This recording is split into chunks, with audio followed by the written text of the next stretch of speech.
What's up, you guys? Today's look is pretty gnarly. So this guy here is 2D, one of the characters from the band the Gorillaz. This band's been around for a while, bringing you club hits like Dare, Clint Eastwood, and of course, Feel Good Inc. I'm a huge fan, I hope you guys are a huge fan, and if you want to learn how to create this 2D look, just keep on watching. Alright, let's get started. The first thing to know when you are doing a face transformation is that it's all basically about highlights and shadows. All of the Gorillaz have a forward protruding face, so I'm starting out with a highlight that goes across my entire front part of my face. Once all that foundation is set into place, go ahead and powder yourself down and dust yourself off, and we can get into more of the specific details. As you can see, I'm already wearing my black sclera lenses, but 2D's eyes are actually even bigger than what my eyes look like right now. So we need to start painting on the illusion of these large black eyes that he has. To do this, I am coloring in my waterline black and then painting a semicircle or a half circle in my lower lash line. Now this black line that we have just created under our eyes is going to act as our new eyeball. So use a dark eyeshadow to create a new lower lash line, and also color in the crease to really sink those eyes back into your head. Continue working on these eyes until they are exactly how you want it. I kind of switch off between a concealer brush and an eyeshadow brush to make sure that they are the exact shape that I want.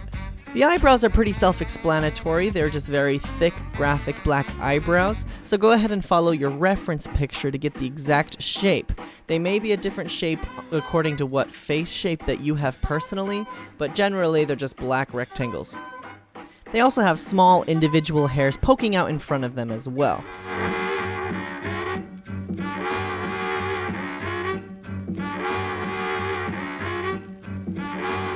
Okay, back to the face. Like I said before, we do not want any contour on that nose. The nose is actually a very flat plane if you look at them from the sides. So we need to add highlight on the bridge of our nose and in our cheeks to make sure it looks as flat as possible.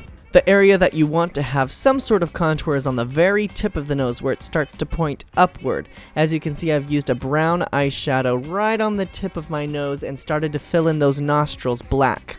I will even extend the nostrils even higher to create the illusion that the nose is pointing upward.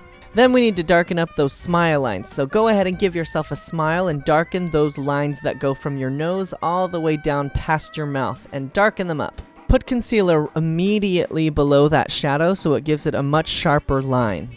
Another trait about the Gorillaz is that their faces are very pointy. Now, my face is already pretty pointy, but we're still going to contour on a jaw. So using a brown contour, I kind of just create the illusion of a new shadow on my face. After you've created that fake shadow, it's time to move on to those gorilla lips. We need to extend the edges of the mouth outward, and then also trace underneath the lip line. The thing about the Gorillaz mouth is that it always appears as though the upper lip is pushed forward. You know how kind of like you pull your ears and put air in your lips to look like a monkey? That's exactly what we want to look like. So we need to make our lips as thin as possible and put highlight right below our nose to make it look like it's coming forward. Do you see how that upper lip kind of just popped forward even though it's just the illusion of makeup? Perfect! Now we just need to put on a blue wig and our outfit. So this is just a yellow shirt that I have taped the numbers 78 on. I'm using this reference picture specifically. For the blue wig, I have used some hair pomade to really make the hair stick together in these points, just like the animation that he comes from. We're going to be putting a hat on anyway, so once the hat is put on, you can kind of style the hair exactly where you want it. And last but not least, we are going to color in our teeth. Now, when I first released this look, everybody freaked out because I didn't color in the front two teeth of his face. And you know what? I don't know why. And I'm really sorry if it grinds your gears, but oh well. Go ahead and darken up that contour, get yourself a cigarette, and you are done.